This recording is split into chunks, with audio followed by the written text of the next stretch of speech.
Hello everyone, welcome back. And today we are going to discuss the game played between Anish Giri versus Richter-Rauzer.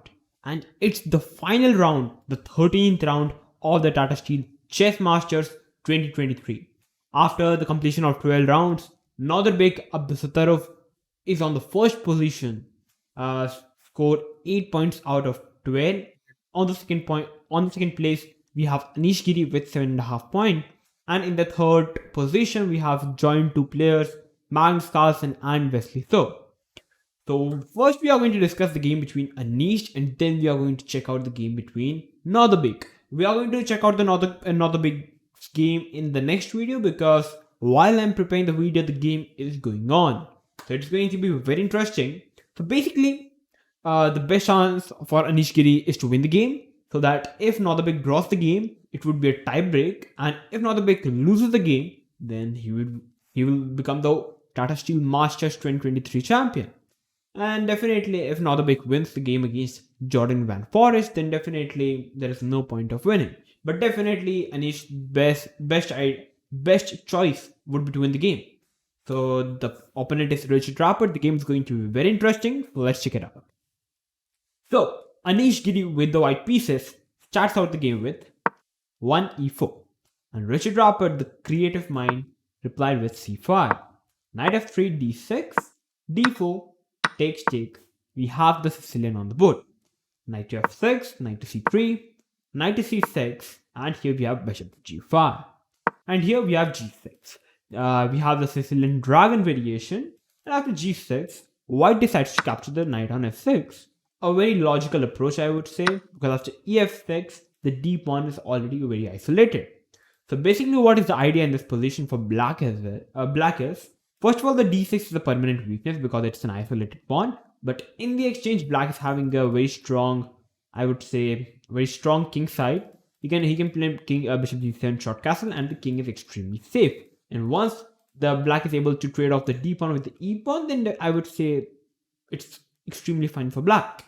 So yeah, e into f6, both the players are in their preparation. Bishop to b5 we have on the board, and now bishop to d7. So that if bishop captures, he can capture with the pawn. And here we have bishop to c4 by Anish. Now it looks like why white simply played bishop b5 and not bishop to c4. Like, why wasting a move? So guys, the idea here is, first of all, you cannot capture the knight on c6 because it would simply give black the double pawns. There would be no isolated pawns, so it would be good for black. And there could be some ideas of knight to e5 in this position. So here white played bishop to c4, and one more idea of white here is, white wants to provoke the knight coming on e5, because if black plays knight to e5, which is a bad move, here comes bishop to b3, and here the knight is actually looking good on e5, but eventually after short castle f4, white is the one going to get tempo hitting the knight, and black would be in a huge trouble. So basically the idea of bishop c4 is, white wants to provoke knight to e5, but as Richard knows this theory, he played bishop g7, and now knight into c6. You cannot capture with the pawn because black loses the d6. You have to capture with the bishop, still having the isolated pawn. Short castle, queen to d3. The idea is to bring the rook to d1, putting pressure on the pawn on d6. Rook to c8, knight to d5, and here we have rook to e8. And here many players with the black pieces often go for bishop takes knight. And after bishop takes, they think that it's an opposite color bishop, which will help black to make a draw, despite being a bad pawn structure on d6. But guys, eventually in this position, there is a very important fundamental for all of those who don't know. Until and unless the queens are on the board, having the opposite color bishop doesn't mean anything, because it is not going to be so effective. Once the queens are off the board, definitely opposite color bishops increase the chance of drawing the position. But for now, the queens are on the board, and this is very good position for white. Like, this is hanging. This pawn is weak. Yeah, white is very comfortable. That's the reason Richard played rook to e8, c3 in the game, bishop to d7, bishop to b5, bishop to c6. So Richard simply repeating the position, Because if white tries to capture the bishop, we have pawn takes, and black is having a very strong pawn structure. So we have bishop to c4 back by Anish, and bishop to d7. So Richard is very fine with a draw because like he's kind of out of the competition. He can simply make a draw because his pawn structure is already bad. So it would be a good result for Richard if he makes a draw. So we have rook e1 by Anish not taking the draw, f5 by Richard, bishop to b3. If you take, we simply have bishop f5, and black pieces are coming out now. So it can be a bad idea. That's the reason bishop b3, so that removing the bishop from this rook file. We have f into e4, rook into e4, bishop to f5 hitting the rook and the queen, rook into check, queen to d2, bishop to e6, rook to d1. And yep, having this permanent weakness, queen d7, h3. Yep, because everything is finally developed, you can say, like after he played rook g1, the development part is already completed. So he decided to simply remove all his backup issues, which is a very logical move, h3. b5 by Richard. Like there are many players who don't know actually. Like whenever you are having minority pawn structure against this majority, we simply have this 2 versus 3. So you should always try to push your minor pawns so that eventually, for example, if I remove these 2 pawns with these 2 pawns, then we would be having this pawn, and this pawn would be an isolated pawn because there are no pawns on this because they have been traded with this, like this here. So the c3 pawn can be a simple target because of the isolated pawn. So this is usually the idea of black in these such kind of position. So whenever you are not having any ideas what to do, you can definitely go for this minority attack against this majority. Queen to f4 in the position in the game. The idea is to move the knight and hit the pawn, and also covering this b4. So yeah, we have rook c5, putting some pressure on the knight, knight to e3, bishop to e5, queen to e4, king to g7. Not a good move by Richard. He should have simply came up back with the bishop. The composition is completely fine. Because yeah, after queen e4, we have king g7 and f4, which was not a good move by Anish. The better move would have been to capture the bishop, and if queen takes, then we simply have f4, the bishop move. We trade the queens, we capture the pawn, white is winning. So like definitely after bishop takes, you have to capture with the pawn then. And now comes knight to g4. The idea is to capture the bishop, rook takes, and then we are going to capture the rook because after pawn takes, black queen is hanging. So for example, if you try to move the queen from this, still we are going to capture after takes, queen b4, and eventually black is losing the d pawn. If you try to play rook c5, we have queen d4 check, king moves to somewhere, and again d6 is hanging. So you can't really protect it. So definitely it's still better forward. So this could have been a better idea, but Anish went for f4. That's the reason. Like after bishop g7, if I show you the same variation, after knight g4 there is nothing hanging because the bishop is extremely fine. Both the pawns are extremely well protected. Nothing is happening. So, but okay, f4 happened in the game, bishop f6, and now g4. So Anish's idea is he wants to expand on the king's side. The bishop are feeling very cozy inside, and white definitely wants to play g5, making the task of bishop extremely bad. So Richard played h6, chopping g5, bishop to d5.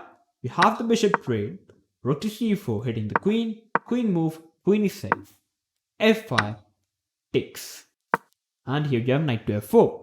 Like definitely, if you try to capture with the pawn, queen e5, and now it's question who is trying to win the game, because I think white king is comparatively much in a dangerous spot compared to the black king, because rook is coming in, or perhaps the idea could be to play bishop to h4, queen g3, trading off the queens because these pawns are extremely weak.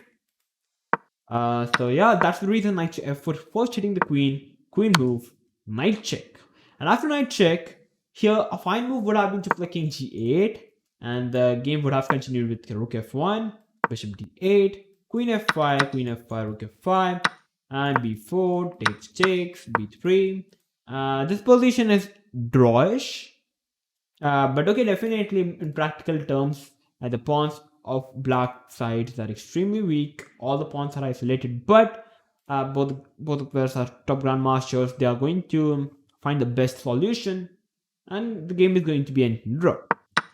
But what happened in the game is, after knight h5 check, king to g6 move was played by Richard. And guys, here's my question. Feel free to pause the video, and what are you going to play in this position from the white side from Anish Giri? Try to find the killer move in the position.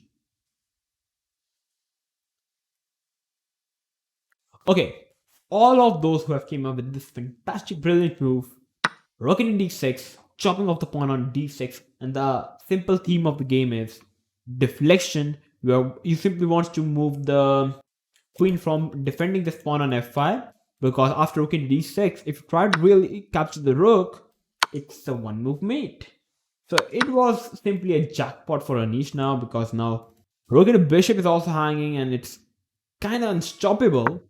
So king to g5 was played in the game, and now rook to d5. And if you try to capture the bishop, suddenly queen e1 check, and Anish loses all his advantage because of king g2, queen e2 check, here queen e1 check. So basically a couple of checks are going to come, and it's like after queen trade, if you trade the queens, fg4, and suddenly it's very hard for white to make any. White is still better, but it's still, he basically lost all his advantage.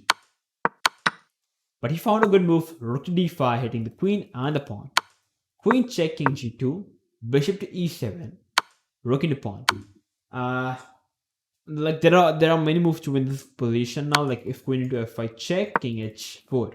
If king g6, okay, that's the only point.